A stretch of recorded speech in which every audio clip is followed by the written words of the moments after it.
Shalom y bienvenidos a todos. Estamos juntos de nuevo para nuestro estudio del Bet Midrash. Esta semana nos adentramos en las lecciones de fe de Josué, con un título muy poderoso: Hashem pelea por ti. Es la lección número 5 para la semana del 25 al 31 de octubre. Vamos a empezar. Bueno, vamos a entrar de lleno en un tema complicado. Probablemente es la pregunta que todos nos hacemos al leer el libro de Josué, ¿verdad? ¿Cómo es que un Dios de amor, el Hashem que conocemos, misericordioso, ordena la aniquilación de naciones enteras? Parece una contradicción enorme.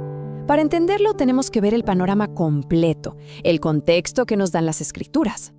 Lo primero que hay que entender es que esto no fue algo que pasó de la noche a la mañana. No es que Israel llegó y de repente ¡a invadir! Para nada. Esto es en realidad el último capítulo de una historia larguísima, una que llevaba, fíjense, más de 400 años desarrollándose. No fue algo impulsivo, sino la culminación de un proceso muy largo. Y aquí en Génesis está la clave de todo. Hashem le dice a Abraham que sus descendientes volverán a esa tierra, pero no todavía. ¿Por qué? Porque la iniquidad de los amorreos aún no ha llegado a su colmo. ¿Se dan cuenta? El juicio estaba en pausa. Hashem les estaba dando un periodo de gracia de más de 4 siglos. 400 años, una oportunidad enorme para cambiar. La paciencia divina fue increíblemente larga antes de que la justicia tuviera que intervenir. Y uno se pregunta, ¿qué tan mala era esa iniquidad? Bueno, es terrible. Las fuentes, como lo que leemos en Deuteronomio capítulo 18, e incluso la arqueología, nos pintan un cuadro muy oscuro. Hablamos de cosas abominables: sacrificio de niños, hechicería, consulta a los muertos, prostitución ritual. Era un sistema de creencias, una sociedad entera, construida sobre una corrupción moral tan profunda que, según la Torá, amenazaba con contaminarlo absolutamente todo.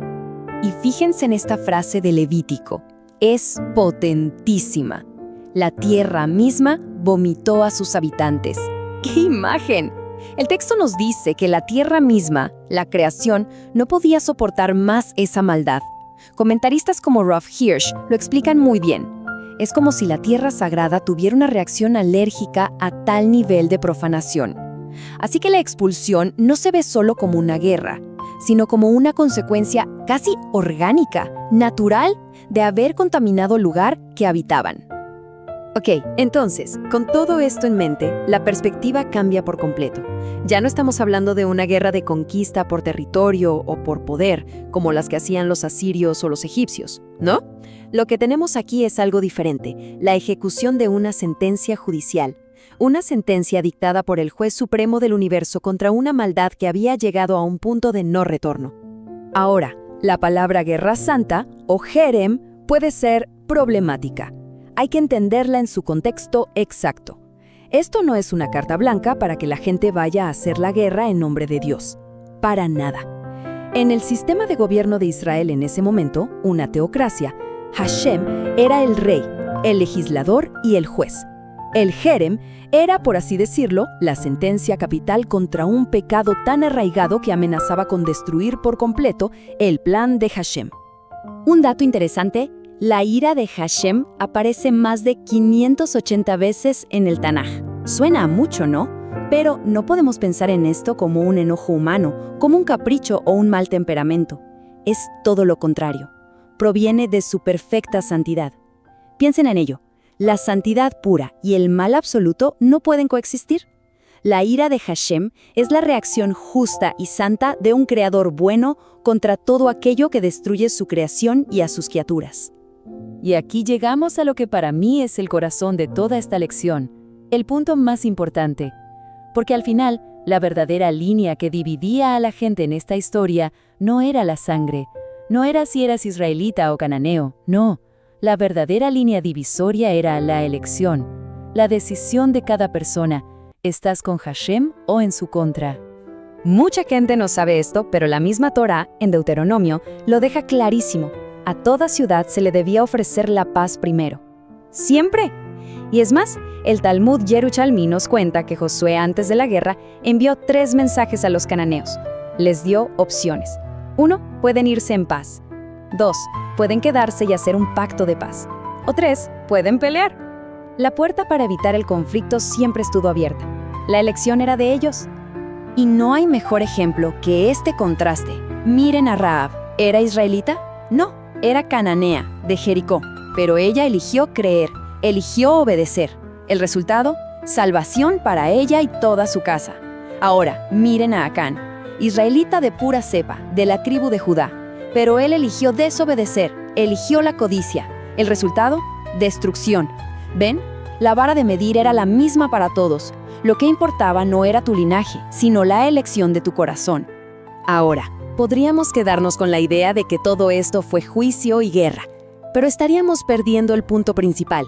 El propósito de este juicio tan severo y, ojo, temporal era limpiar el terreno.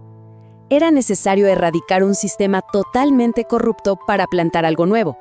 Una sociedad basada en un principio que es el polo opuesto, la paz. Y eso es lo que vemos una y otra vez en los profetas.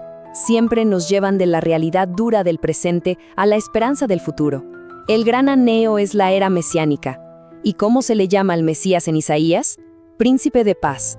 Su reino no es como los de este mundo, no se basa en la fuerza bruta. Se basa en la justicia, en la rectitud, y su resultado es una paz verdadera y duradera. Y si quieren un ejemplo práctico de este ideal, dentro del mismo Tanaj, lean la historia de Eliseo en Segunda de Reyes. Es increíble. Un ejército sirio entero lo rodea para capturarlo. ¿Y qué hace Eliseo? Pide a Hashem que los ciegue, y él mismo los guía hasta la capital de Israel. Están totalmente a merced del rey. Y el rey pregunta, ¿los mato? La respuesta de Eliseo es un rotundo no. Al contrario, les dice, dales un banquete. Y lo hacen. Los alimentan y los envían de vuelta en paz. El resultado, no volvieron a atacar. La misericordia logró lo que la espada no pudo. Se nos muestra que el ideal más alto es vencer el mal con el bien. Entonces, ¿con qué nos quedamos de todo esto? Con esta pregunta final. Ante Hashem, ¿qué es lo que de verdad define nuestro destino? ¿De dónde venimos? ¿Nuestro linaje? ¿O las decisiones que tomamos? ¿Nuestra elección? La respuesta es clara. El libre albedrío que se nos ha dado es sagrado. Son nuestras elecciones, día a día, las que construyen nuestra relación con el Creador.